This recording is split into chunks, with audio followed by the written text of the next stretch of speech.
எல்லோருக்கும் வணக்கம். Krishna Geetha wisdom YouTube சேனலுக்கு உங்க எல்லோரையும் அன்போடு வரவேற்கிறேன். இன்றைக்கு நம்ம நாட்டோட அரசியலையும் அதிகாரத்தில் இருக்கிறவங்களோட பேராசையையும் பார்க்கும்போது உங்க மனசுல எப்பவாவது இந்த கேள்வி வந்திருக்கா? ஏண்டா இந்த உலகம் இப்படி சீரழிஞ்சு போச்சு? நேர்மையா உழைக்கிறவனுக்கு இங்க மரியாதையே இல்லையா? அதிகாரத்துல இருக்கிறவன் மக்களை சுரண்டி கொழுக்கிறானே, இதுக்கெல்லாம் ஒரு முடிவே கிடையாதா அப்படின்னு என்னைக்காவது ராத்திரி தூக்கம் வராம நீங்க யோசிச்சு பார்த்திருக்கீங்களா? நம்ம எல்லாரும் நினைக்கிறோம் இந்த லஞ்சம், ஊழல், அக்கிரமம் எல்லாம் இப்போ இருக்கிற காலகட்டத்துல தான் புதுசா உருவாச்சுன்னு.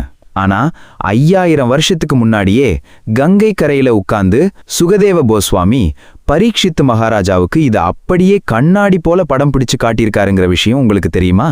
ஸ்ரீமத் பாகவதத்தோட 12வது ஸ்கந்தம் அப்படிங்கிறது வெறும் ஆன்மீக கதை மட்டும் இல்லைங்க, அது எதிர்காலத்தை பத்தின ஒரு மகா கணிப்பு.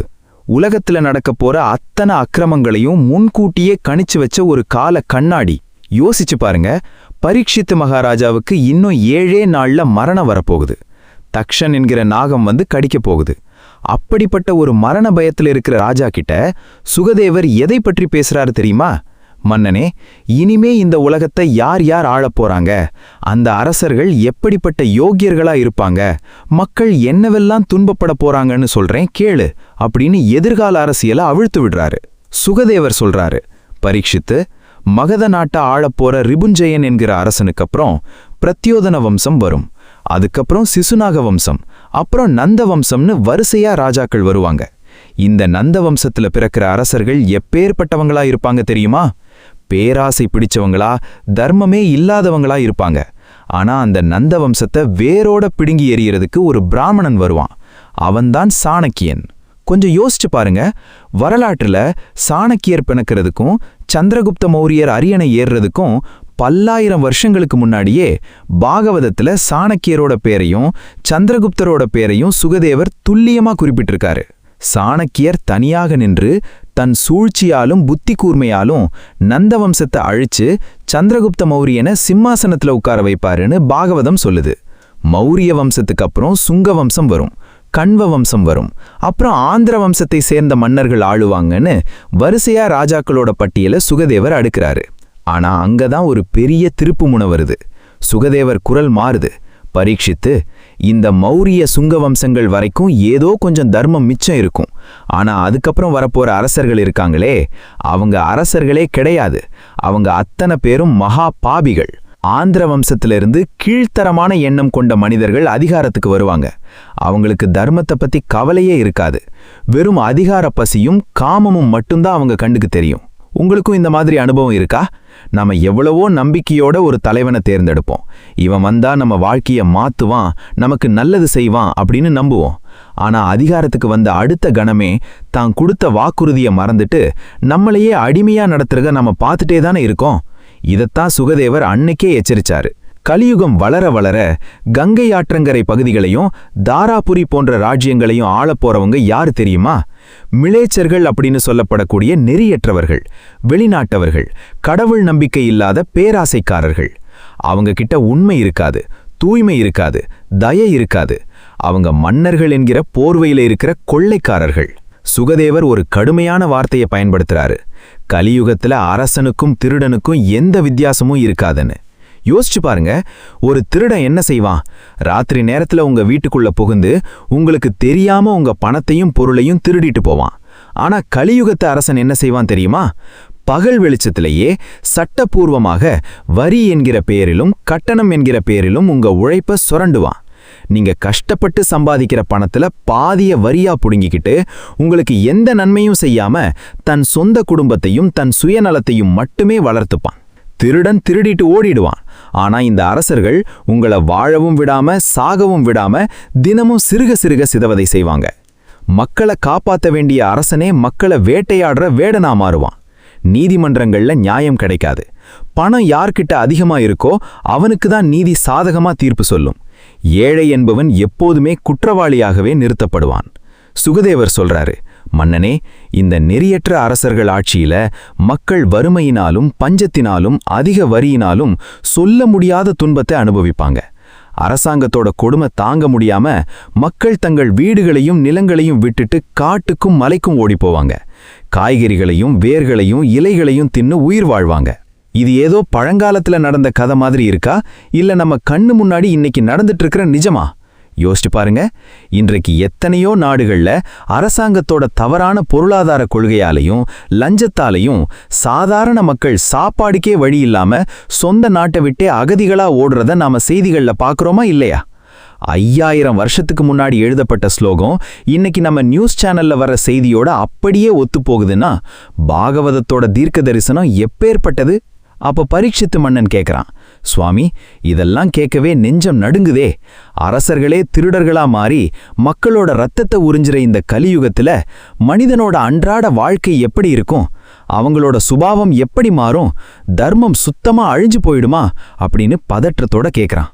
அதற்கு சுகதேவர் ஒரு மெல்லிய சிரிப்போட சொல்றாரு, பரீட்சித்து, நீ இதுவரைக்கும் கேட்டது கலியுக அரசியலோட ஆரம்பம்தான். இனிமே வரப்போத அத்தியாயத்துல மனிதனோட குணங்கள் எப்படி கீழ்த்தரமா இறங்க போகுது, குடும்ப உறவுகள் எப்படி சீரழிய போகுது, மனிதனோட ஆயுள் எப்படி குறைய போகுதுன்னு சொல்றேன் கேளு. அதை கேட்டா உன் உடம்பே சிலிர்க்கும். அப்படி சுகதேவர் பரீட்சித்துவுக்கு சொன்ன அந்த அதிர்ச்சியூட்டும் கலியுக லட்சணங்கள் என்னென்ன, மனிதனோட சராசரி ஆயுள் ஏன் அவ்வளவு கம்மியாகுது, அந்த கலியுகத்தின் உச்சக்கட்ட கொடுமையிலிருந்து உலகத்தை காப்பாத்துற வரப்போற அந்த கல்கி அவதாரம் எப்படி இருக்கும், அதை பற்றி அடுத்த பாகத்துல மிக விரிவா ஆழமா பார்க்க போறோம். தொடர்ந்து இணைந்திருங்கள். இன்றைக்கு நாம பார்க்க போற விஷயம் அதைவிட ரொம்ப ஆபத்தானது. என்னடா இது, நாம வாழ்கிற இந்த சமூகத்துல மனுஷங்க ஏன் இப்படி மாறிட்டாங்க?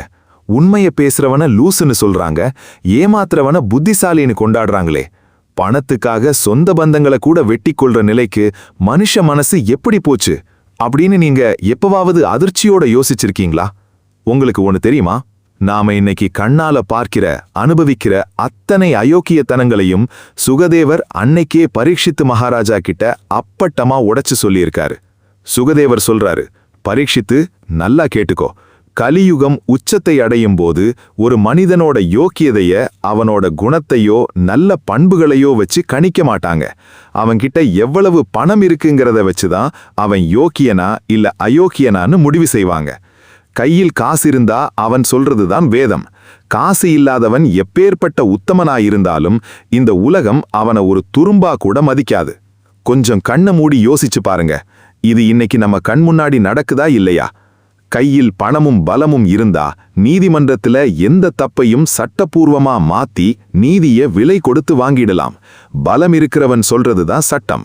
பலமில்லாத ஏழை கதற கதற செத்தாலும் கேட்கறதுக்கு நாதி இருக்காது. அடுத்து சுகதேவர் சொல்ற விஷயம் நம்ம நெஞ்ச அப்படியே உலுக்குதுங்க. கலியுகத்துல திருமணம்ங்கிறது ஒரு புனிதமான பந்தமா இருக்காது. அது வெறும் உடன்படிக்கையா, ஆசை தீர்த்துக்கிற ஒரு தற்காலிக ஒப்பந்தமா மட்டுமே மாறும்.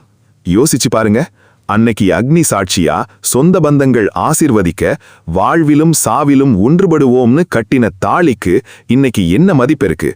சின்ன சின்ன சண்டைக்கும் சகிப்புத்தன்மை இல்லாத காரணத்துக்கும் விவாகரத்து கோர்ட்டு வாசல்ல ஆயிரக்கணக்கான தம்பதிகள் நிற்கிறத பார்க்கும்போது பாகவதத்தோட இந்த வரிகள் நமக்கு உரைக்குதா இல்லையா?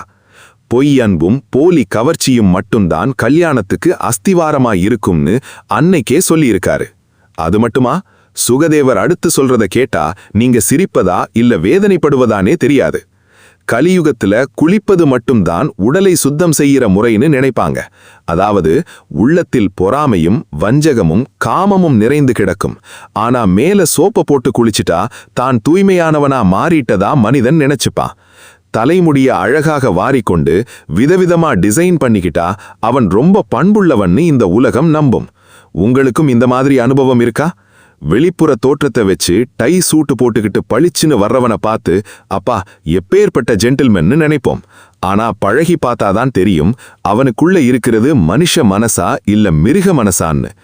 உடம்பை அழகுபடுத்துறதுல காட்டுற கவனத்துல ஒரு துளி கூட மனசை சுத்தம் பண்றதுல மனுஷன் காட்டவே மாட்டான். இன்னும் கொடூரம் என்ன தெரியுமா? ஒருவன் பூநூல் அணிந்திருந்தால் மட்டும் போதும் அவனை பிராமணன்னு ஏத்துப்பாங்க.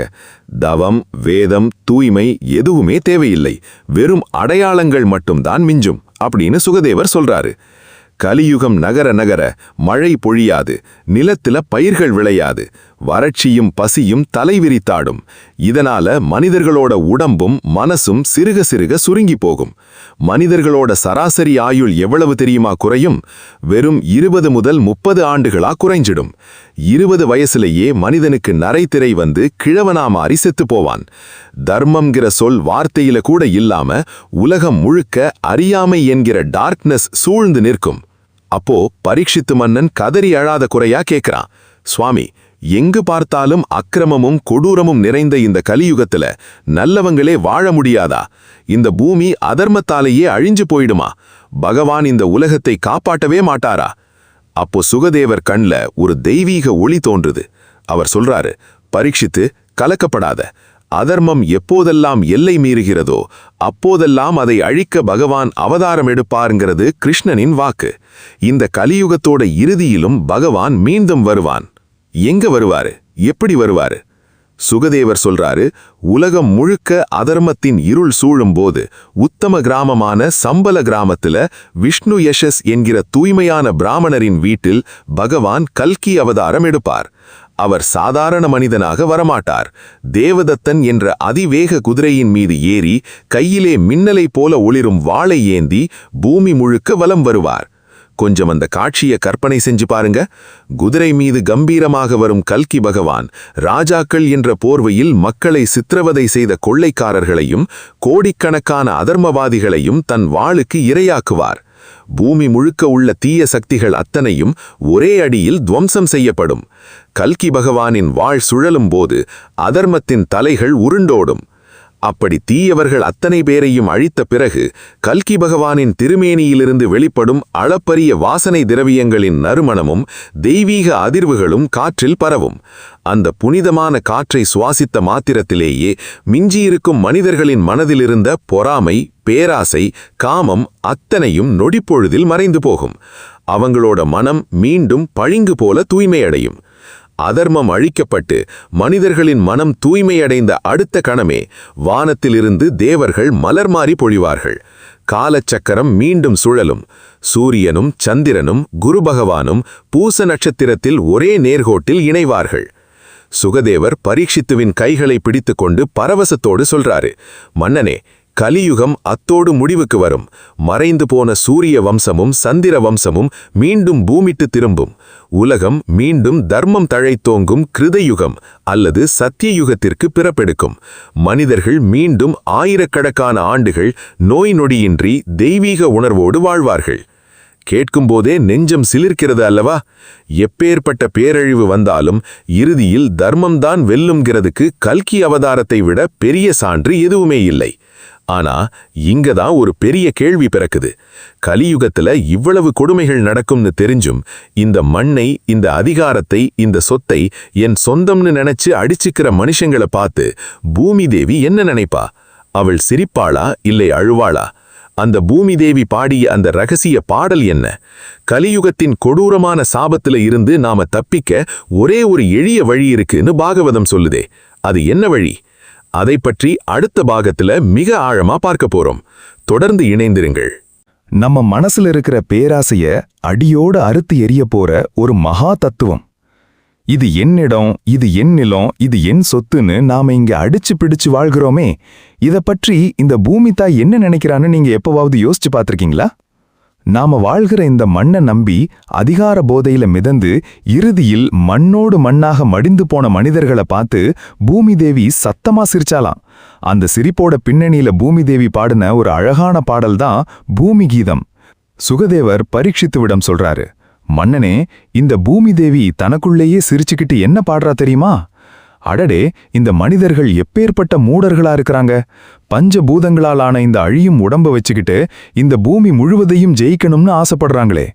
இந்த நாடு எனக்கு சொந்தம், இந்த எல்லை எனக்கு சொந்தம்னு சொல்லி தங்களுக்குள்ளேயே சண்டை போட்டு பல்லாயிரம் வீரர்களை பலி கொடுத்து கடைசியில வெறும் சாபலாகி என் மடியிலேயே வந்து விழுறாங்களே தவிர இவங்கள யாராவது ஒருத்தராவது இந்த பூமியை தங்களோட கூட எடுத்துட்டு போக முடிஞ்சதா? இவங்க வந்தாங்க, வாழ்ந்தாங்க, போயிட்டாங்க. ஆனா நான் அப்படியே தான் இருக்கேன். கொஞ்சம் ஆழமா யோசிச்சு பாருங்க. எத்தனையோ பேரரசர்கள், மாவீரர்கள், உலகத்தையே ஆள நினைச்ச நெப்போலியன், அலெக்சாண்டர்னு அத்தனை பேரும் இன்னைக்கு எங்க?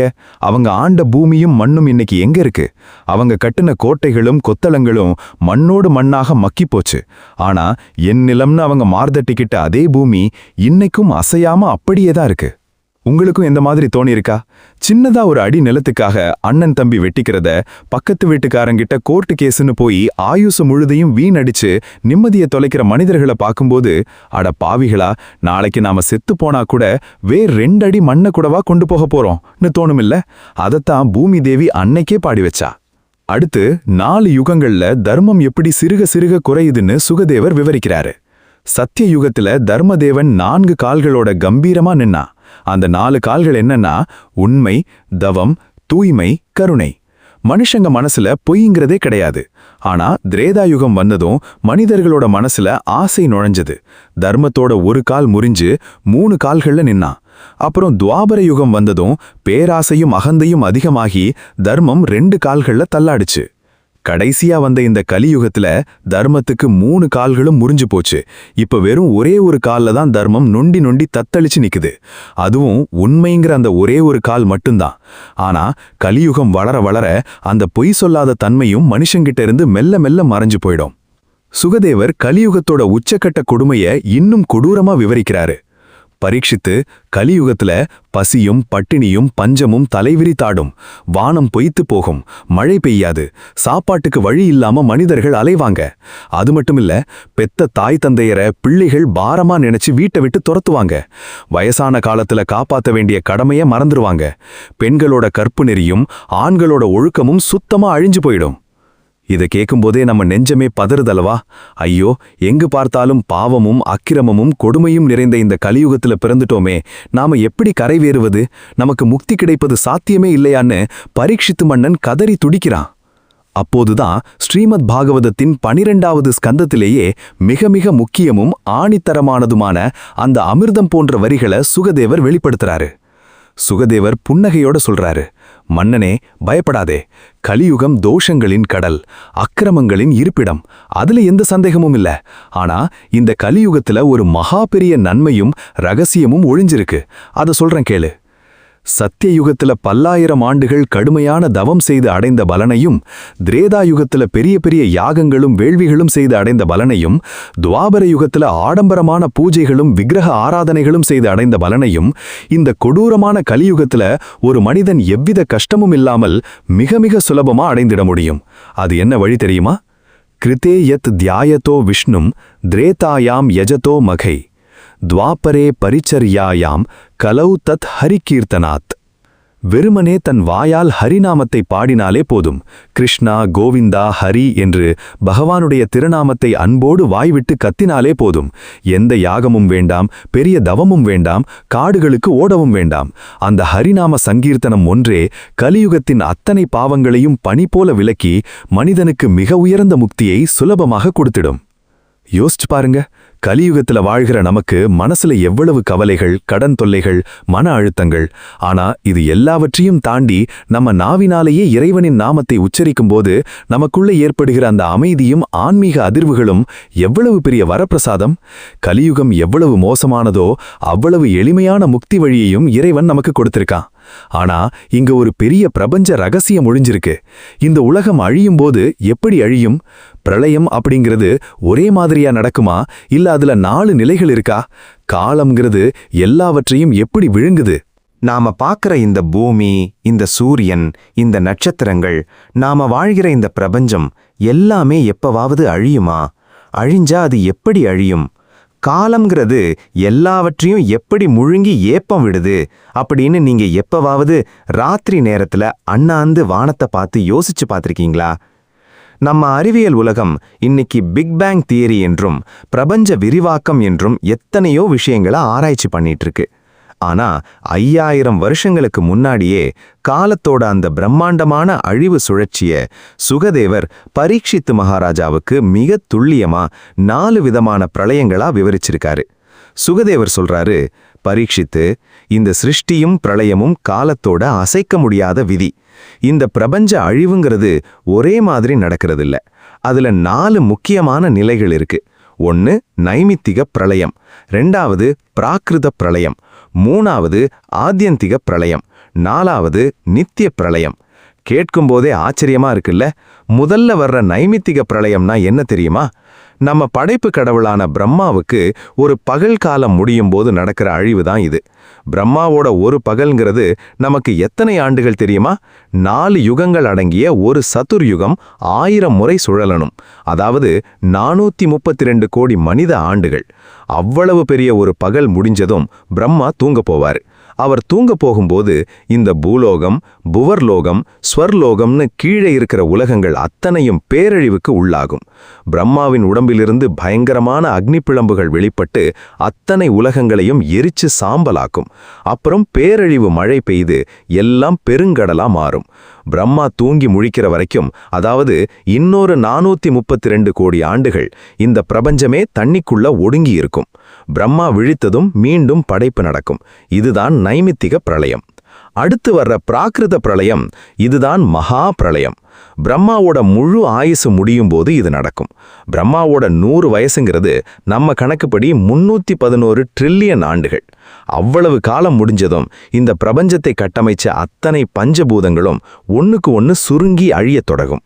கொஞ்சம் அந்த பேரழிவை கற்பனை செஞ்சு பாருங்க. 100 ஆண்டுகள் பூமிக்கு மழையே பெய்யாது, கடுமையான வறட்சி ஏற்படும். அப்புறம் 7 சூரியன்கள் ஒரே நேரத்துல வானத்துல தோன்றி தன் கொடூரமான வெப்பத்தால கடல்கள், நதிகள், பூமி அத்தனையையும் உறிஞ்சி வற்ற வைக்கும். பிரபஞ்சமே ஒரு பெரிய தீப்பந்தா எரியும்.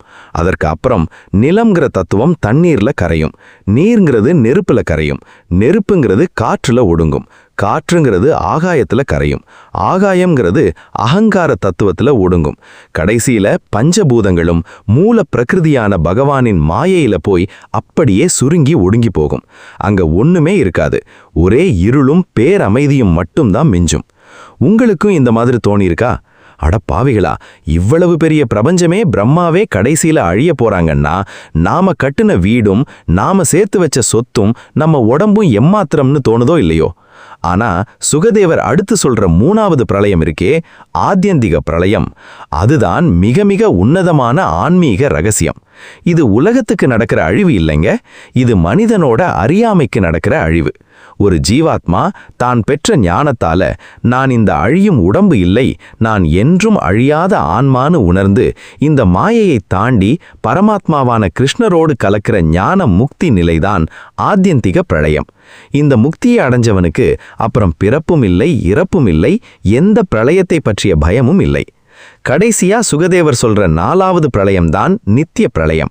இது எங்கேயோ எப்பவோ நடக்கிறது இல்லைங்க, இப்போ இந்த நிமிஷத்துல நீங்க இந்த வீடியோவை பார்த்துட்டு இருக்கிற இதே வினாடியில உங்க உடம்புக்குள்ளேயும் இந்த உலகத்திலையும் நடந்துட்டு இருக்கிற பிரளயம். யோசிச்சு பாருங்க, அறிவியல் என்ன சொல்லுது? நம்ம உடம்புல இருக்கிற கோடிக்கணக்கான செல்கள் ஒவ்வொரு வினாடியும் செத்து மடிஞ்சு புது செல்கள் உருவாகிக்கிட்டே இருக்கு. உங்க சிறுவயது உடம்பு இன்னைக்கு இல்ல, உங்க நேற்றைய சிந்தனை இன்னைக்கு இல்ல. காலம்ங்கிற நதி ஒரு வினாடி கூட நிக்காம ஓடிக்கிட்டே இருக்கு. ஒவ்வொரு வினாடியும் உயிரினங்கள் பிறப்பதும் இறப்பதும் தான் நித்திய பிரளயம். சுகதேவர் பரீட்சித்தின் கண்களை பார்த்து கம்பீரமா சொல்றாரு, மன்னனே, காலம் எப்பேற்பட்ட பிரம்மாண்டமான சக்தியையும் முழுங்கிடும். பிரம்மாவே அழியக்கூடியவர் என்றால் இந்த 7 நாள்ல அழிய போற உன் உடம்ப பார்த்து நீ ஏன் பயப்படுற? உடம்பு அழிந்தாலும் உன்னுக்குள் இருக்கும் ஆன்மா அழிவதே இல்லை. இந்த பேரழிவு தத்துவத்தை கேட்ட பரீட்சித்து மன்னனின் மனசுல ஒரு மிகப்பெரிய மாற்றம் நடக்குது. மரண பயம்ங்கிற இருள் அவனை விட்டு அடியோட விலகுது. ஆனா தக்ஷன் என்ற நாகம் வந்து கடிப்பதற்கு இன்னும் சில மணி நேரங்களே இருக்கிற அந்த நேரத்துல பரீட்சித்துக்கு சுகதேவர் கொடுத்த அந்த இறுதி மிக சக்தி வாய்ந்த உபதேசம் என்ன? மரணத்தின் வாசலில் நின்று பரீட்சித்து எப்படி ஞானியானான்? மனித வாழ்க்கையோட மிகப்பெரிய எதிரியான மரண பயத்தை அடியோட அறுத்து எரிய போற ஒரு மகா ஞான பகுதி. இன்னும் கொஞ்ச நேரத்துல எனக்கு சாவு வரப்போகுதுன்னு உங்களுக்கு தெரிந்தா உங்க மனநிலை எப்படி இருக்கும்? பதட்டத்துல அலறுவீங்களா இல்ல பயத்துல நடுங்கி போவீங்களா? யோசிச்சு பாருங்க. பரீட்சித்து மகாராஜாவுக்கு இன்னும் சில மணி நேரங்களே மிச்சம் இருக்கு. ஷமிக முனிவரோட மகன் கொடுத்த சாபத்தின்படி தக்ஷன் என்ற நாகப்பாம்பு வந்து தீண்ட போற அந்த எல்லைக்கோடு நெருங்கிடுச்சு. கங்கை கரையில் ஆயிரக்கணக்கான முனிவர்களும் சித்தர்களும் சூழ்ந்து நிற்கிறாங்க. அத்தனை பேரோட மனசுலையும் ஒரு விதமான பயமும் சோகமும் அலைமோதுது. ஐயோ, நம்ம தர்ம பிரபுவான பரீட்சித்து இன்னும் கொஞ்ச நேரத்துல கொடூரமான விஷம் தீண்டி சாம்பலாக போறாரேன்னு அங்க இருந்தவங்க அத்தனை பேரும் பரிதாபப்பட்டு பாக்குறாங்க. ஆனா பரீட்சித்து மன்னன் பக்கத்துல அமர்ந்திருந்த அந்த மகான் 16 வயதே நிரம்பிய அவதூதரான சுகதேவ கோஸ்வாமி பரீட்சித்துவின் முகத்தை பாக்குறாரு.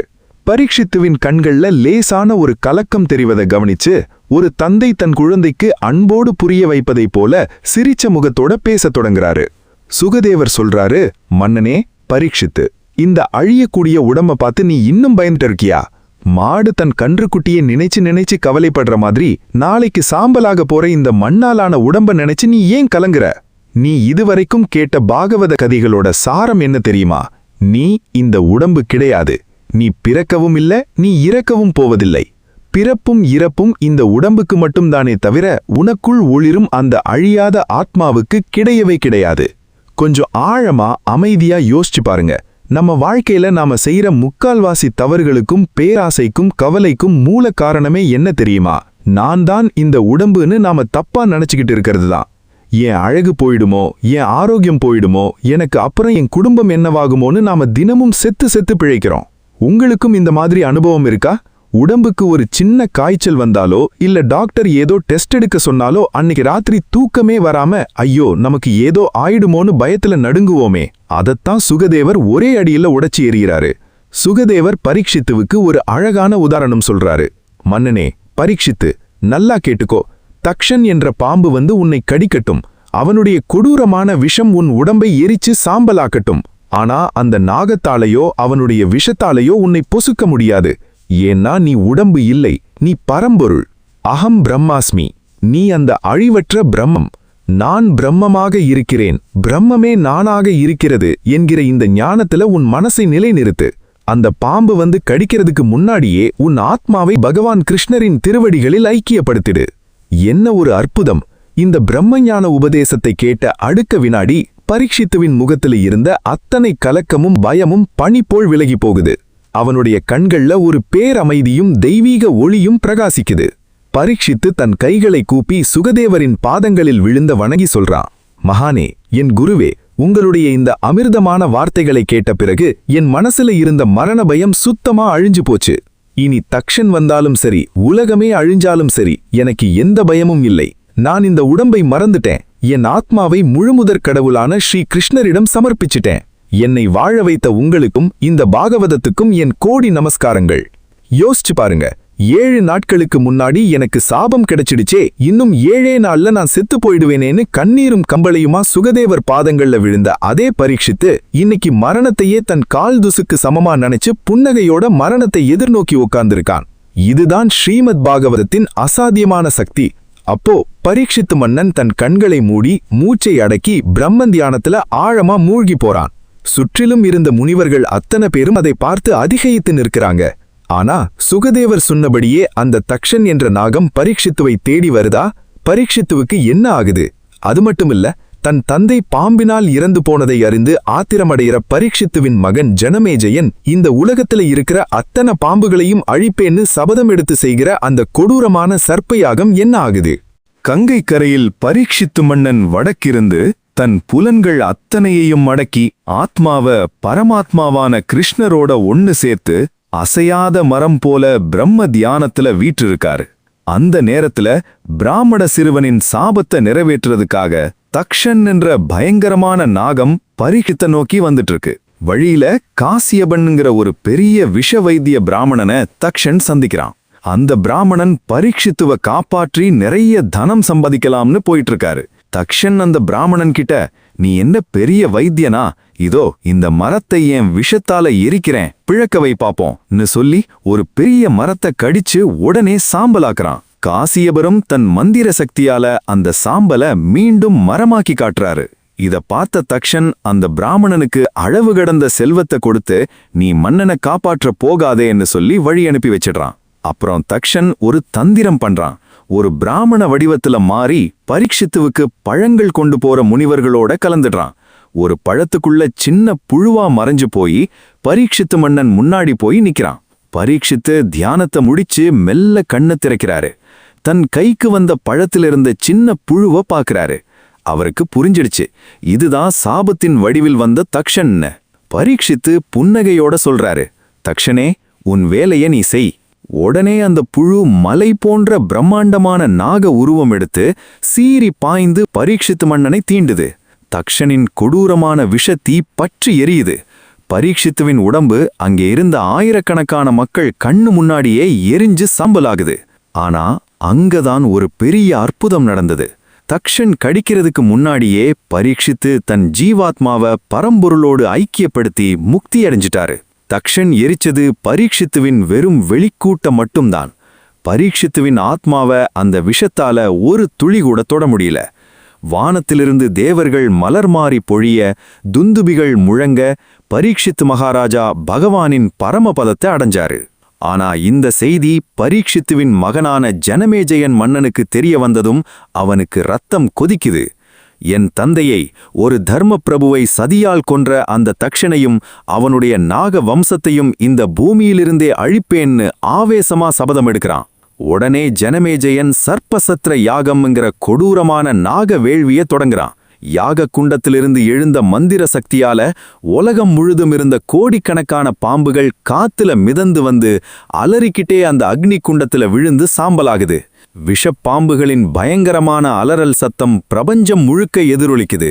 தக்ஷன் பயந்து போய் தேவேந்திரன் கிட்ட போய் அடைக்கலம் புகுறான். ஆனா ஜனமேஜயனின் பிராமணர்கள் இன்னும் தீவிரமா மந்திரம் மோதி தேவேந்திரனோடு சேர்ந்து தக்ஷணம் இந்த அக்னி குண்டத்தில் வந்து விழட்டும்னு ஆகுதி கொடுக்கறாங்க. இந்திரனின் சிம்ஹாசனமே அசைந்து இந்திரனும் தக்ஷனும் அக்னி குண்டத்தை நோக்கி இழுக்கப்படுறாங்க. அகில உலகமே நடுங்குது. அப்போ தேவர்களின் குருவான பிருகஸ்பதி அங்கே தோன்றி ஜனமேஜயனை தடுக்கிறாரு. ஜனமேஜயனே, நிறுத்து. உன் தந்தை பரீட்சித்து தன் கர்ம வினையாலும் பகவானின் லீலையாலும் தான் இறந்தாரு. தக்ஷன் வெறும் நிமித்தம் மட்டுமே. உன் தந்தையோ ஏற்கனவே பிரம்மமுக்தி அடைஞ்சிட்டாரு. தேவையில்லாம இந்த ஜீவராசிகளை கொன்று பாவத்தை சேர்க்காதேன்னு அறிவுரை சொல்றாரு. ஜனமேஜயனும் தன் கோபத்தை கட்டுப்படுத்தி அந்த சர்ப்ப யாகத்தை நிறுத்துறான். இதெல்லாம் சூத மகாமுனிவர் நைமிஷாரண்யத்தில் இருக்கிற முனிவர்களுக்கு விவரிச்சு சொல்லிட்டு அடுத்து வேதங்களின் தோற்றத்தை பத்தி சொல்லத் தொடங்குறாரு. யோசிச்சு பாருங்க, இன்னைக்கு நாம படிக்கிற ரிக், யஜுர், சாம, அதர்வண வேதங்கள் எப்படி உருவாகி நமக்கு கிடைச்சதுன்னு உங்களுக்கு தெரியுமா? ஆதியில பிரம்மாதேவரின் இதய கமலத்திலிருந்து ஓம் என்கிற பிரணவநாதம் தோன்றுச்சு. அந்த ஓம்காரத்திலிருந்து தான் அத்தனை வேத ஒலிகளும் பிறந்தது. பிரம்மா அந்த வேதங்களை தன் சீடர்களுக்கு உபதேசிச்சாரு. ஆனா கலியுகம் வரப்போகுது. கலியுக மனிதர்களுக்கு நினைவாற்றலும் புத்தி கூர்மையும் ரொம்ப கம்மியா இருக்கும்னு உணர்ந்த வியாச பகவான், அதாவது வேதவியாசர் என்ன பண்ணாரு தெரியுமா? ஒரே பிரம்மாண்டமான வேதத்தை 4 பகுதிகளா பிரிச்சாரு. ரிக் வேதத்தை பைலர் என்கிற சீடரிடமும், யஜுர் வேதத்தை வைசம்பாயனர் என்கிற சீடரிடமும், சாம வேதத்தை ஜைமினி என்கிற சீடரிடமும், அதர்வண வேதத்தை சுமந்து என்கிற சீடரிடமும் ஒப்படைச்சாரு. அந்த சீடர்கள் அதை ஆயிரக்கணக்கான கிளைகளா பிரிச்சு மனிதகுலத்தின் நன்மைக்காக தலைமுறை தலைமுறையா பரப்புனாங்க. வேதங்களை சராசரி மனிதனும் எளிமையா புரிஞ்சுக்கணுங்கிறதுக்காகவே வியாசர் 18 புராணங்களையும் எழுதினாரு. அப்போ முனிவர்கள் கேக்குறாங்க, சுவாமி, புராணங்கள்னு சொல்றீங்களே, ஒரு புராணத்துக்கு என்னென்ன தகுதிகள் இருக்கணும்? மகா புராணம்னா என்ன அப்படின்னு கேக்குறாங்க. புராணங்களின் அந்த 10 மகா லட்சணங்கள் என்னென்ன? ஸ்ரீமத் பாகவதம் ஏன் புராணங்களிலேயே தலையாய மகா புராணமா கொண்டாடப்படுது? நாம பார்க்க போற விஷயம் ஆன்மீக உலகத்துல நாம படிக்கிற கதைகளுக்கும் புராணங்களுக்கும் பின்னணியில் இருக்கிற ஒரு மகா அறிவியல் மற்றும் தத்துவ கட்டமைப்பு. நாம கடைகள்லையோ இல்ல ஆன்லைன்லையோ புராணம்னு போட்டிருந்தா உடனே வாங்கி படிக்கிறோம்.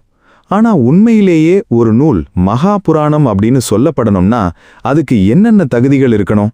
சும்மா ஏதோ 4 கதையை எழுதி வச்சுட்டா அது புராணம் ஆயிடுமான்னு நீங்க எப்பவாவது யோசிச்சு பார்த்திருக்கீங்களா? நைமிசாரண்ய காட்டுல சூத மகாமுனிவரை சூழ்ந்து உட்கார்ந்திருந்த சௌனகர் தலைமையிலான முனிவர்கள் இதே கேள்வியைத்தான் கேட்கறாங்க. சுவாமி, அதர்வண வேதத்தின் கிளைகள் எப்படி பிரிந்தது? அதை தொடர்ந்து வியாச பகவானாலும் பிற முனிவர்களாலும் தொகுக்கப்பட்ட புராணங்களின் உண்மை இலக்கணம் என்ன அப்படின்னு பக்தி சிலிர்ப்போட கேட்கறாங்க. அப்போ சூத முனிவர் புன்னகைத்து சொல்றாரு, முனிவர்களே, அதர்வண வேதத்தை கற்ற சீடர்களான பப்ரு, சைன்யாயனி போன்ற முனிவர்கள் அதை மேலும் பல கிளைகளாக பிரித்து உலகிற்கு வழங்கினார்கள். ஆனா மனிதர்களோட மனசு ஆன்மீகத்துல ஈர்க்கப்படணும்னா வேதங்களின் சாரத்தை எளிய கதைகளாகவும் தத்துவங்களாகவும் மாற்ற வேண்டியிருந்தது. அப்படி உருவாக்கப்பட்டதுதான் புராணங்கள். ஆனா ஒரு நூல் மகாபுராணம் என்கிற அந்தஸ்தை பெறணும்னா அதுல கண்டிப்பா 10 முக்கியமான லட்சணங்கள், அதாவது 10 தூண்கள் இருக்கணும். அந்த 10 லட்சணங்கள் என்னென்ன தெரியுமா? இதோ சூத முனிவர் விவரிக்கும் அந்த அசாத்தியமான கட்டமைப்பு. 1. சர்க்கம், பிரபஞ்சத் தோற்றம், முதன்மை படைப்பு. இந்த பிரபஞ்சத்தின் மூல பொருட்களான முக்குணங்கள், மகத்தத்துவம், அகங்காரம், பஞ்சபூதங்கள் மற்றும் சூட்ச்ம இந்திரியங்கள் எப்படி இறைவனின் சங்கல்பத்தால் உருவானதுங்கிற அறிவியல் விளக்கம் இருக்கணும். 2. விசர்க்கம், உயிரினங்களின் தோற்றம், 2ஆம் நிலை படைப்பு. பிரம்மா தோன்றி அவரிடமிருந்து தேவர்கள், அசுரர்கள், மனிதர்கள், விலங்குகள், தாவரங்கள்னு கோடி கோடி ஜீவராசிகள் எப்படி பிறந்தாங்கங்கிற விவரம் இருக்கணும். 3. விருத்தி அல்லது விருத்தி, வாழ்வாதாரம். படைக்கப்பட்ட உயிரினங்கள் இந்த உலகத்துல வாழ்வதற்கு தேவையான உணவு, தொழில் மற்றும் வாழ்வாதார அமைப்புகளை இறைவனே எப்படி உருவாக்கியிருக்கான்னு விளக்கணும். 4. ரக்ஷா, பகவானின் பாதுகாப்பு. அதர்மம் தலைதூக்கும் போதெல்லாம் தர்மத்தையும் தன் பக்தர்களையும் காப்பாற்ற பகவான் ஸ்ரீமன் நாராயணன் எடுக்கிற விதவிதமான அவதாரங்களின் கதைகள் இருக்கணும். 5. அந்தரம், மனுவந்தரங்கள். காலம்ங்கிறது சும்மா ஓடுறதில்ல. ஒவ்வொரு மனுவும் ஆழ்கின்ற அந்தந்த மனுவந்தர காலங்கள், அப்போ வாழ்ந்த சப்த ரிஷிகள், இந்திரன்கள் மற்றும் தேவர்களின் வரலாறுகள் விவரிக்கப்படணும். வம்சம், அரச வம்சங்கள். பிரம்மாவிலிருந்து தொடங்கி பூமிக்கு வந்த சூரிய வம்சம் மற்றும் சந்திர வம்சத்து அரச வம்சாவளிகளின் முழு பட்டியல் இருக்கணும். வம்சானுசரிதம், அரசர்களின் கதைகள். அந்த வம்சங்கள்ல தோன்றி புகழ் பெற்று வாழ்ந்த ரகு, ஸ்ரீராமன், யயாதி, தருமன் போன்ற மகா நற்பண்புகள் கொண்ட அரசர்களின் வரலாறுகள் சொல்லப்படணும். சம்ஸ்தா, பிரளயம் அல்லது ஒடுக்கம். படைக்கப்பட்ட பிரபஞ்சம் எப்படி தன் காலகட்டத்தின் இறுதியில் நைமித்திக, பிராகிருத, அத்தியந்திக, நித்திய பிரளயங்களால் மீண்டும் மூல காரணியில் ஒடுங்குகிறதுங்கிற பேரழிவு தத்துவம் இருக்கணும். ஹேது, கர்ம வினைகள். மனிதன் பிறப்பதற்கும் இன்ப துன்பங்களை அனுபவிப்பதற்கும் காரணமான அவித்யை, அதாவது அறியாமை மற்றும் அவனுடைய கர்ம வினைகளின் ரகசியங்கள் உடைக்கப்படணும். அபாஸ்ரயம், ஆதாரம் அல்லது பரம்பொருள். இதுதான் அத்தனைக்கும் மகுடம் வைத்த போன்ற 10வது லட்சணம். விழிப்பு, கனவு, தூக்கம்னு 3 நிலைகளுக்கும் அப்பாற்பட்டு இந்த படைப்பு, காத்தல், அழிப்பு அத்தனைக்கும் பின்னணியில் ஒரே ஆதாரமாய் சாட்சியாய் விளங்கும் அந்த முழுமுதற் கடவுளான பரபிரம்ம ஸ்ரீ கிருஷ்ணனின் ஆத்ம தத்துவம் அப்பட்டமா விளக்கப்படணும். கொஞ்சம் யோசிச்சு பாருங்க, எப்பேற்பட்ட ஒரு பிரம்மாண்டமான தத்துவ கட்டமைப்பு இது!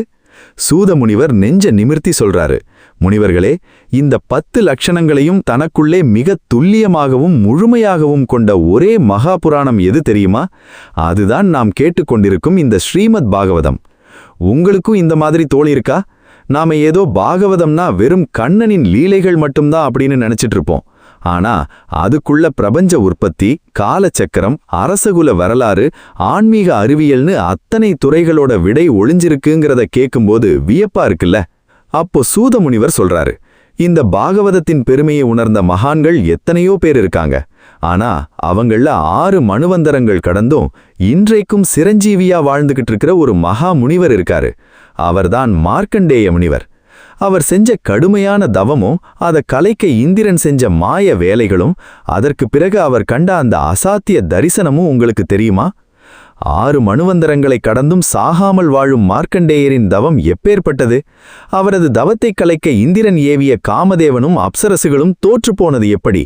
இன்றைக்கு நாம பார்க்க போற விஷயம், பிரபஞ்ச அழிவையே தன் கண்ணால பார்த்த 6 மன்வந்தரங்களையும் கடந்து சிரஞ்சீவியா வாழுற ஒரு மகா முனிவரோட அசாத்தியமான தபசு. ஒரு மனுஷனால எத்தனை வருஷம் ஒரே இடத்துல உட்கார்ந்து தவம் செய்ய முடியும்? அவனோட மனசை அசைக்க காமமும் மோகமும் வந்தா அவன் மனசு தள்ளாடுமா இல்ல நிற்குமா அப்படின்னு நீங்க எப்பவாவது யோசிச்சு பார்த்திருக்கீங்களா? நாம வாழ்கிற இந்த சமூகத்துல சின்னதா ஒரு சலனம் வந்தாலே நம்ம மனசு எப்படி அலையுது? ஆனா பல்லாயிரம் ஆண்டுகள் தன் உடம்பையும் மனசையும் இரும்பு போல நிறுத்தி இந்திரனின் அத்தனை மாய வேலைகளையும் ஒரே நொடியில தவிடுபொடியாக்கிய மார்க்கண்டேய முனிவரோட வரலாற்றை சூத மகாமுனிவர் விவரிக்க தொடங்கிறாரு. சூது முனிவர் சொல்றாரு, முனிவர்களே, மார்க்கண்டேய முனிவர் மிருகுண்டு முனிவரின் மகனாக பிறந்தவர். அவர் தன் இளமை பருவத்திலேயே உபநயனம் முடிச்சு கடுமையான பிரம்மச்சரிய விரதத்தை பூண்டாரு. ஜடாமகுடம், மர உரி ஆடை, கையில தண்டம், கமண்டலம், இதுதான் அவரோட தோற்றம். அவர் காலையிலும் மாலையிலும் சூரிய பகவானையும் அக்னி தேவனையும் குருவையும் பரமாத்மாவான ஸ்ரீமத் நாராயணனையும் மனதார ஆராதனை செஞ்சாரு. மார்க்கண்டேயர் சாதாரணமா தவம் செய்யலைங்க. பசி, தாகம், சுகபோகம், தூக்கம்னு அத்தனையையும் மூட்டகட்டி வச்சுட்டு பத்ரிநாத் ஆசிரமத்துல நரநாராயணர்களை நோக்கி கடுமையான தவம் இயற்றினாரு. 1 வருஷம் இல்ல, 2 வருஷம் இல்ல, 6 மன்வந்தரங்கள் கடந்து போச்சு. 6 மன்வந்தரங்கள்னா எப்பேற்பட்ட கால அளவு தெரியுமா? கோடிக்கணக்கான ஆண்டுகள். பூமி எத்தனையோ மாற்றங்களை சந்திச்சது. அரசர்கள் வந்தாங்க, போனாங்க. ஆனா மார்க்கண்டேயரின் தவம் மட்டும் கலையவே இல்ல. அவரோட தவ வலிமையால உடம்பிலிருந்து வெளிப்பட்ட பிரம்மதேஜஸ் உலகத்தையும் சுடத் தொடங்கிச்சு.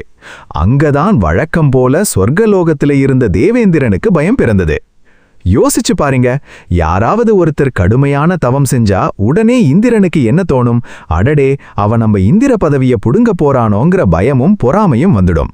உடனே தன் பதவியை காப்பாத்திக்க இந்திரன் என்ன பண்ணுவான்? தவத்தை கலைக்க திட்டம் போடுவான். உங்களுக்கும் இந்த மாதிரி அனுபவம் இருக்கா? நாம ஏதோ ஒரு நல்ல காரியத்தையோ இல்ல உயர்ந்த இலக்கையோ நோக்கி நேர்மையா உழைக்கும்போது நம்மள சுற்றி இருக்கிறவங்க அதை கெடுக்கிறதுக்கும் நம்ம கவனத்தை திசை திருப்புறதுக்கும் என்னென்னவோ தடைகளை கொண்டு வருவாங்களே, அதே வேலையத்தான் இந்திரனும் அன்னைக்கு செஞ்சான். இந்திரன் என்ன பண்ணாரு தெரியுமா? காமதேவனையும், அதாவது மன்மதனையும், வசந்த காலத்தையும், அழகான தேவலோக அப்சரசுகளையும் கந்தர்வர்களையும் அழைத்து உடனே போய் அந்த மார்க்கண்டேயனின் தவத்தை கலைத்து அவனை காமத்துல மூழ்கடியுங்கன்னு உத்தரவிட்டான். அப்போ அந்த பத்ரிநாத் ஆசிரமமே திடீரென்று மாறத் தொடங்கிச்சு. மார்க்கண்டேய முனிவர் கண்ணை மூடி தியானத்துல இருக்காரு. சுற்றிலும் குளிர்ந்த தென்றல் காற்று வீசுது. மரங்கள்ல விதவிதமான பூக்கள் பூத்து குலுங்குது. மன்மதன் தன் கரும்பு வில்லையும் புஷ்பபானங்களையும் தயார் செய்கிறான். தேவலோக அப்சரசுகள் தாள நயத்தோடு நடனமாடி தங்கள் கொழுசொலியினாலும் வசீகரமான பார்வைகளினாலும் ஆடை விலகும் அசைவுகளினாலும் முனிவரை மயக்க முயல்றாங்க. கந்தர்வர்கள் மயக்கும் இசையை இசைக்கிறாங்க. கொஞ்சம் கற்பனை செஞ்சு பாருங்க. எந்த ஒரு சாதாரண மனிதனாக இருந்தாலும் அந்த காம வெள்ளத்திலையும் தேவலோக அழகிகளின் நடனத்திலையும் தன்னுணர்வை இழந்து அடிச்சிட்டு போயிருப்பான். மன்மதன் தன் பூக்கணையை மார்க்கண்டேயரின் நெஞ்சை நோக்கி ஏவுறான். ஆனா அங்க என்ன நடந்தது தெரியுமா? மார்க்கண்டேய முனிவர் மெல்ல கண்ணை திறக்கிறாரு. அவரோட கண்கள்ல கோபமோ காமமோ சலனமோ எதுவுமே இல்ல. அதுல இருந்தது ஒரே ஒரு விஷயம்தான், அசைக்க முடியாத விஷ்ணு பக்தி. பகவான் நாராயணனின் பாதங்களை மனசுல ஆழமா பசிச்ச முனிவருக்கு இந்த மன்மதனின் சிற்றின்ப லீலைகள் வெறும் தூசி போல தெரிஞ்சது. முனிவரின் அந்த தூய்மையான தெய்வீக தேஜஸை பார்த்த அடுத்த க்ஷணமே காமதேவனின் வில் கை நழுவி கீழே விழுந்துடுச்சு. அப்சரசுகளும் கந்தர்வர்களும் பயத்தால நடுங்க தொடங்கினாங்க. ஐயோ, நம்மள சபிச்சு சாம்பலாக்கிடுவாரோன்னு பயந்து தலை தெறிக்க ஓடி போய் இந்திரன் கிட்ட விவரத்தை சொல்லி நடுங்கினாங்க. இந்திரனின் அகந்தை அடியோடு நசுக்கப்பட்டது. மார்க்கண்டேயரின் இந்த ஒப்பற்ற பக்தியையும் புலனடக்கத்தையும் கண்டு பரவசமடைந்த பகவான் நாராயணன் நரநாராயண முனிவர்களாக அவர் முன்னாடி பிரத்யக்ஷமா தரிசனம் தர்றாங்க. மர உரி தரித்த தாமரை மலர் போன்ற கண்களை கொண்ட பேரழகு பொருந்திய நரநாராயணர்களின் தரிசனத்தை கண்டதும் மார்க்கண்டேய முனிவர் நகிழ்ந்து போய் அவங்க பாதங்கள்ல விழுந்து கதறி அழுகிறாரு. அப்போ பகவான் புன்னகையோட கேட்கிறாரு, மார்க்கண்டேயா, உன் தூய்மையான தவத்தை கண்டு நாம் மகிழ்ந்தோம். உனக்கு என்ன வரம் வேண்டும் கேள். சிரஞ்சீவி வாழ்வா, அரச போகமா, எது கேட்டாலும் தருகிறோம். அப்போ மார்க்கண்டேய முனிவர் கை கூப்பி என்ன வரம் கேட்டாரு தெரியுமா? அதுதான் ஆன்மீக உலகத்திலேயே மிக விசித்திரமான ஒரு வரம். மார்க்கண்டேயர் சொல்றாரு, பகவானே, எனக்கு உலகியல் சொத்துக்களோ பதவியோ தேவையில்லை. இந்த அகில உலகத்தையும் ஆட்டி படைக்கும் உங்களுடைய அந்த மகா மாயை எப்படிப்பட்டதுங்கிறத நான் என் கண்ணால பார்க்கணும். அந்த மாயை காட்சியை எனக்கு காட்டி அருளுங்கள்னு. அடடா, எப்பேற்பட்ட ஆபத்தான வரம் இது! பகவானின் மாயையை பார்ப்பது எவ்வளவு பெரிய சோதனையை கொண்டு வரும்! பகவான் சிரிச்சுக்கிட்டே சரின்னு சொல்லி மறைஞ்சிடுறாரு. அதற்கு பிறகு மார்க்கண்டேயர் கண்ட அந்த பயங்கரமான பிரளய காட்சி என்ன? பெருங்கடலில் மிதந்த அந்த ஒரு சிறு ஆளிலையில் தன் கால் விரலை வாயில் வைத்து சப்பிப்படுத்திருந்த அந்த பாலகிருஷ்ணனின் தரிசனம் எப்படிப்பட்டது? நாம பார்க்க போற விஷயம் பிரபஞ்ச தத்துவங்களையே உலுக்கி எறியக்கூடிய ஒரு மகா அற்புத காட்சி.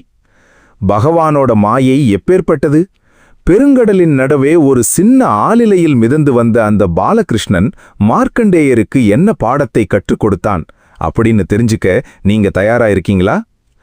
நரநாராயண பகவான் அப்படியே ஆகட்டும்னு சொல்லி மறைஞ்ச அடுத்த சில நாட்களில் மார்க்கண்டேய முனிவர் தன் ஆசிரமத்துல வழக்கமான மாலை நேர வழிபாட்டுல ஈடுபாட்டோட இருக்காரு. அப்போ திடீர்னு வானத்துல ஒரு பெரிய மாற்றம் நடக்குது. கருமை நிற மேகங்கள் திரண்டு வருது. இடி மின்னலோடு கொடூரமான புயல் காற்று வீசத் தொடங்குது.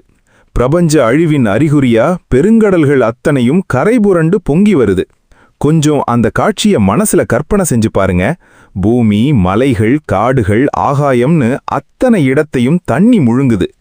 எங்கு பார்த்தாலும் ஒரே வெள்ளக்காடு. நிலமே இல்லாம போச்சு. மார்க்கண்டேய முனிவர் அந்த மகா சமுத்திர வெள்ளத்துல தனியா தத்தளிக்க தொடங்குறாரு. சுழல் காற்று அவரை தூக்கி வீசுது. திமிங்கலங்களும் சுறாமீன்களும் கடல்வாழ் கொடூர மிருகங்களும் அவரை விழுங்க வருது. பசி, தாகம், பயம், கவலை, இருள், முனிவர் எங்கே போவதுன்னு தெரியாம பல்லாயிரம் ஆண்டுகள் அந்த பெருவெள்ளத்துல மிதந்து மிதந்து துடிக்கிறாரு. உங்களுக்கும் இந்த மாதிரி தோணியிருக்கா? ஐயோ, வாழ்க்கையில நாலா பக்கமும் துன்பம் நம்மை சூழ்ந்து ஆதரவே இல்லாம தத்தளிக்கும்போது நமக்கு ஒரு சின்ன ஒலிக்கீற்றாவது கிடைக்காதான்னு நாம ஏங்குவோமே. அதே போலத்தான் மார்க்கண்டேய முனிவரும், பகவானே, என்னை இந்த மாயையிலிருந்து காப்பாற்றுன்னு கதறாரு. அந்த நேரத்துல தான் அந்த மகா பிரளய வெள்ளத்தின் நடுவே மார்க்கண்டேயர் ஒரு மகா அற்புத காட்சியை பார்க்கிறாரு. அந்த பெருங்கடல்ல ஒரு பெரிய வடவிருட்சம், அதாவது ஆலமரம் இருக்குது. அந்த மரத்தோட வடகிழக்கு கிளையில ஒரு மென்மையான ஆலிலை மிதந்து வருது. அந்த ஆலிலையின் மீது கோடி சூரிய பிரகாசத்தோடு நீலமேக சாமள மேனியோடு பிஞ்சு பாதத்தின் கட்டை விரலை தன் பவழ வாயில் வைத்து சப்பிக்கொண்டிருக்கும் ஒரு பேரழகு பொருந்திய பாலகிருஷ்ணன் படுத்து உறங்குறான். அந்த குழந்தையோட முகத்துல ஒரு மெல்லிய புன்னகை. சுற்றிலும் பேரழிவு நடந்துட்டு இருக்கு. ஆனா அந்த குழந்தை எதை பற்றியும் கவலை இல்லாமல் பரம அமைதியோடு விளையாட்டுத்தனமா தன் கால் விரலை சுவச்சிக்கிட்டு இருக்கு. மார்க்கண்டேய முனிவர் அந்த பாலகிருஷ்ணனை கண்ட மாத்திரத்திலேயே அவரோட அத்தனை களைப்பும் பயமும் துன்பமும் நொடியில பறந்து போகுது. அவர் நெகிழ்ந்து போய் அந்த குழந்தையை நோக்கி மெல்ல நீந்தி வர்றாரு. அந்த குழந்தையை கட்டிப்பிடிக்கணும்னு கைகளை நீட்டுறாரு. அப்போ என்ன நடந்தது தெரியுமா? அந்த ஆலிலை கண்ணன் ஒரே ஒரு முறை மூச்சை உள்ளே இழுக்கிறான். அவ்வளவுதான். அந்த மூச்சு காற்றோட வேகத்துல மார்க்கண்டேய முனிவர் ஈர்க்கப்பட்டு அந்த பாலகிருஷ்ணனின் வயிற்றுக்குள்ள நுழைஞ்சு போயிடுறாரு. குழந்தையின் வயிற்றுக்குள்ள போனா அங்கே மார்க்கண்டேயருக்கு அதிர்ச்சி மேல அதிர்ச்சி. குழந்தையின் வயிற்றுக்குள்ள முழு பிரபஞ்சமும் அப்படியே இயங்கிக்கிட்டு இருக்கு. அங்கே சூரியன், சந்திரன், நட்சத்திரங்கள், பூமி, கடல்கள், தேவர்கள், மனிதர்கள், அவரோட சொந்த ஆசிரமம்னு அத்தனையும் அங்கே தெளிவா தெரியுது. பிரளயமே நடக்காதது போல அங்கே சிருஷ்டி இயங்கிக்கிட்டு இருக்கு. முனிவர் வியப்பின் உச்சத்துக்கே போயிடுறாரு. அப்போ அந்த பாலகிருஷ்ணன் மீண்டும் மூச்சை வெளியே விடுகிறான். முனிவர் மீண்டும் வயிற்றிலிருந்து வெளியே வர்றாரு. கண்ணை திறந்து பார்த்தா அங்கே அந்த ஆலிலையும் இல்லை, அந்த பாலகிருஷ்ணனும் இல்லை. திடீர்னு மாயை விலகுது. மார்க்கண்டேயர் தூக்கத்துல இருந்து விழிச்சவர் போல பார்க்கறாரு. அங்கே பிரளயமும் இல்லை, பெருங்கடலும் இல்லை. அவர் தன் சொந்த பத்ரிநாத் ஆசிரமத்துல அதே புல்வெளியில வழக்கம் போல உட்கார்ந்திருக்காரு. அப்பதான் மார்க்கண்டேயருக்கு புரியுது, ஆஹா, இதுதான் பகவான் நமக்கு காட்டிய மகா மாயை. இந்த பிரபஞ்ச சிருஷ்டியும் பிரளயமும் அந்த பரமாத்மாவான கிருஷ்ணனின் ஒரே ஒரு மூச்சு காற்றுக்குள்ள அடக்கம்னு உணர்ந்து கண்ணீர் மல்க பகவானை துதிக்கிறாரு. மார்க்கண்டேயரின் இந்த ஒப்பற்ற பக்தியையும் மாயையை கடந்த தெளிவையும் கண்டு மகிழ்ந்த சிவபெருமானும் பார்வதி தேவியும் நந்தி வாகனத்தில் ஏறி அங்கே பிரத்யக்ஷமா வர்றாங்க. சிவபெருமான் மார்க்கண்டேயரின் கரங்களை பிடித்து அன்போடு சொல்றாரு, மார்க்கண்டேயா, உன்னுடைய அசைக்க முடியாத விஷ்ணு பக்தியையும் புலனடக்கத்தையும் கண்டு நாம் மிகவும் மகிழ்ந்தோம். உனக்கு என்ன வரம் வேண்டும் கேள்னு கேட்கிறாரு. மார்க்கண்டேயர் சிவபெருமானை வணங்கி, பெருமானே, எனக்கு எப்போதும் மாறாத விஷ்ணு பக்தியும் பகவானின் அடியார்களிடத்தில் பேரன்பும் மட்டுமே வேண்டும்னு கேட்கிறாரு. சிவபெருமான் பரவசமடைந்து, மார்க்கண்டேயா, நீ கேட்ட பக்தியோடு சேர்த்து இந்த உலகமுள்ளவரை அழியாத சிரஞ்சீவி வாழ்வையும் உனக்கு அளிக்கிறோம். உனக்கு என்றும் இளமையும் புகழும் பிரம்மஞானமும் நிலைத்திருக்கும் என்று ஆசீர்வதித்து மறைஞ்சார். எப்பேற்பட்ட ஆன்மீக உன்னதம் இது! பகவானின் மாயையை தன் கண்ணால கண்டு சிவபெருமானின் அருளாலே சிரஞ்சீவி பட்டமும் பெற்ற மார்க்கண்டேயரின் வரலாறு கேட்கும்போதே நெஞ்சை உருக்குகிறதல்லவா? ஆனா இதோ பாகவதத்தோட இறுதி அத்தியாயங்கள் நம்மை நெருங்கிடுச்சு. 1வது ஸ்கந்தம் முதல் 12வது ஸ்கந்தம் வரை நாம கேட்ட அத்தனை பாகவத கதைகளோட சாராம்சம் என்ன? விஷ்ணுவின் ஆயுதங்கள் உணர்த்தும் ஆன்மீக ரகசியங்கள் என்ன? ஸ்ரீமத் பாகவதத்தை படிப்பவர்களுக்கும் கேட்பவர்களுக்கும் கிடைக்கப் போற மகா பலன் என்ன? போன பாகத்துல மார்க்கண்டேய முனிவர் பெருங்கடலின் நடுவே ஆலிலை கண்ணனின் வயிற்றுக்குள் முழு பிரபஞ்சத்தையும் பார்த்த அந்த மகா அற்புத காட்சியையும் சிவபெருமானின் அருளால் அவர் சிரஞ்சீவி வரத்தை பெற்ற வரலாற்றையும் பார்த்தோம். இன்னைக்கு நாம வந்திருப்பது ஸ்ரீமத் பாகவதத்தின் மிக உயர்ந்த புனிதமான உச்சக்கட்ட நிறைவு பகுதிக்கு. 1வது ஸ்கந்தத்துல தொடங்கி 12வது ஸ்கந்தம் வரைக்கும் நாம கடந்து வந்த அந்த ஆன்மீக பயணம் சாதாரணமானதில்லைங்க. இந்த பாகவதத்தை கேட்ட நமக்கு கடைசியில கிடைக்க போற அந்த மகா பலன் என்ன? பகவானோட ஆயுதங்களும் விராட் புருஷ தத்துவமும் நமக்கு உணர்த்துற அந்த ஆழமான ரகசியம் என்னன்னு நீங்க அறிய ஆவலா இருக்கீங்களா? நைமிசாரணிய காட்டுல சூத மகாமுனிவர் சௌனகர் முதலான முனிவர்களை பார்த்து தன் கைகளை கூப்பி நெகிழ்ச்சியோடு பேசத் தொடங்குறாரு. சூத முனிவர் சொல்றாரு, முனிவர்களே, பகவான் ஸ்ரீமத் நாராயணனின் திவ்ய மங்கள ரூபத்தையும் அவனுடைய ஆயுதங்களின் தத்துவத்தையும் உங்களுக்கு சொல்றேன் கேளுங்க. நாம பகவானோட கையில பார்க்கிற சுதர்சன சக்கரமும் கௌஸ்துவமணியும் வெறும் அலங்கார பொருட்கள் இல்ல, அது ஒவ்வொன்றுக்கும் பின்னாடியும் பேரண்டத்தின் அசாத்தியமான தத்துவங்கள் ஒளிஞ்சிருக்கு. அவர் விவரிக்கும் அந்த தத்துவங்கள் நம்மை மெய்சிலிர்க்க வைக்குது. பகவான் மார்பில் அணிந்திருக்கும் கௌஸ்துபமணிங்கிறது இந்த பிரபஞ்சத்தில் இருக்கிற அத்தனை ஜீவாத்மாக்களின் வடிவம். அவனுடைய மார்பில் இருக்கும் ஸ்ரீவத்சம் என்கிற மருதான் இந்த மூல பிரகிருதி, இயற்கை. அவனுடைய கையில் இருக்கும் சுதர்சன சக்கரம்ங்கிறது எல்லாவற்றையும் ஆட்டிப்படைக்கும் கால தத்துவம். அவனுடைய கௌமோதகி என்கிற கதைதான் முதன்மை புத்தி சக்தி, மகா தத்துவம். அவனுடைய சார்கம் என்கிற வில்தான் இந்திரியங்களின் தத்துவம். அவனுடைய நந்தகம் என்கிற வாள்தான் தூய்மையான ஞானம். யோசிச்சு பாருங்க, இந்த உலகத்துல இருக்கிற காலம், அறிவு, இயற்கை, ஆன்மா, தர்மம் அத்தனையும் அந்த விஷ்ணுவின் திருமேனியிலேயே ஆயுதங்களாகவும் ஆபரணங்களாகவும் திகழுது.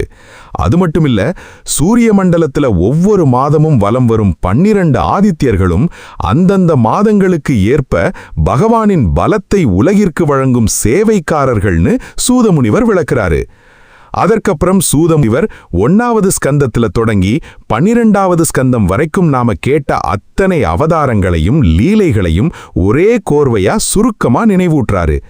முனிவர்களே, பிரபஞ்சத்தின் ஆதியில் தோன்றிய வராக அவதாரம், சாங்கிய யோகத்தை உபதேசித்த கபிலதேவர், துருவனின் அசைக்க முடியாத பக்தி, பிரகலாதனுக்காக நரசிம்மராய் அவதரித்து இரண்யனை வதம் செய்த கதை, கஜேந்திரனின் கதறலுக்கு ஓடிவந்த ஆதிமூலத்தின் கருணை, வாமன அவதாரத்தில் மகாபலியின் அகந்தையை அடக்கிய வரலாறு, அமிர்தம் கடைந்த கூர்ம அவதாரம், தர்மத்தை காத்த ஸ்ரீராமனின் அவதாரம், இவை எல்லாவற்றிற்கும் மகுடம் வைத்தாற் போல மதுராவிலும் துவாரகையிலும் பல லீலைகள் புரிந்து உலகிற்கு பகவத்கீதை என்கிற அமிர்தத்தை வழங்கி தர்மத்தை நிலைநாட்டிய நம்ம பாலகிருஷ்ணனின் கண்ணன் லீலைகள். அடடா, இந்த அத்தனை கதைகளையும் மீண்டும் ஒரு முறை நினைச்சு பார்க்கும்போது நம்ம மனசுல ஏற்படுகிற அந்த ஆனந்தத்திற்கு எல்லையே இல்ல அல்லவா? சூதமுனிவர் உரத்த குரலில் பாகவதத்தின் மகிமையை அறிவிக்கிறாரு. முனிவர்களே, புராணங்கள் எத்தனையோ இருக்கலாம், ஆனா புராணங்கள் என்கிற விண்மீன்களுக்கு நடுவே சூரியனைப் போல பிரகாசிக்கும் ஒரே மகா புராணம் இந்த ஸ்ரீமத் பாகவதம் மட்டும்தான். இதுல மொத்தம் 18,000 ஸ்லோகங்கள் உள்ளன. இது சாதாரண கதைகளின் தொகுப்பில்லை, மனிதனின் பிறவி பிணியை அடியோட அறுத்து எரியும் ஆன்மீக மருந்து. யார் ஒருவர் புரட்டாசி மாத பௌர்ணமி நாளன்று இந்த ஸ்ரீமத் பாகவத மகா புராணத்தை ஒரு தங்க சிம்மாசனத்துல வச்சு தூய்மையான மனதோடு ஒரு பக்தனுக்கு தானமா வழங்குறாரோ, அவர் இந்த உலகியல் பந்தங்கள்ல இருந்து முற்றிலும் விடுபட்டு மீண்டும் பிறவாத பேரானந்த பரமபதத்தை அடைவாருங்கிறது சத்தியம். உங்களுக்கும் இந்த மாதிரி தோணியிருக்கா? வாழ்க்கையில எத்தனையோ கவலைகள், நோய்கள், கடன் தொல்லைகள், மன அழுத்தங்கள் நம்மள தினமும் வாட்டுதே. இதற்கெல்லாம் ஒரு நிரந்தர தீர்வு கிடைக்காதான்னு நாம ஏங்குறோமே. அதற்கு ஒரே விடையை ஸ்ரீமத் பாகவதம் தன் இறுதி ஸ்லோகத்துல உரக்க சொல்லுது. பாகவதத்தின் அந்த புகழ்பெற்ற இறுதி மங்கள ஸ்லோகம் இதோ: நாம சங்கீர்த்தனம் யஸ்ய சர்வ பாப பிரணாசனம் பிரணாமோ துக்க சமனஸ்தம் நமாமி ஹரிம் பரமத். இதன் பொருள் என்ன தெரியுமா? யாருடைய திருநாமத்தை வாயார சொல்லி பாடினாலே அத்தனை பாவங்களும் சாம்பலாகி அழிந்து போகுமோ, யாருடைய பாதங்களில் ஒருமுறை தலைவணங்கினாலே வாழ்க்கையின் அத்தனை துயரங்களும் மனக்கவலைகளும் அடியோட விலகி போகுமோ, அந்த முழுமுதற் கடவுளான பரம்பொருள் ஸ்ரீஹரிக்கு என் அனந்த கோடி நமஸ்காரங்கள். இந்த ஸ்லோகத்தோட ஸ்ரீமத் பாகவதம் 12 ஸ்கந்தங்களும் மங்களகரமா சுப நிறைவு பெறுகிறது.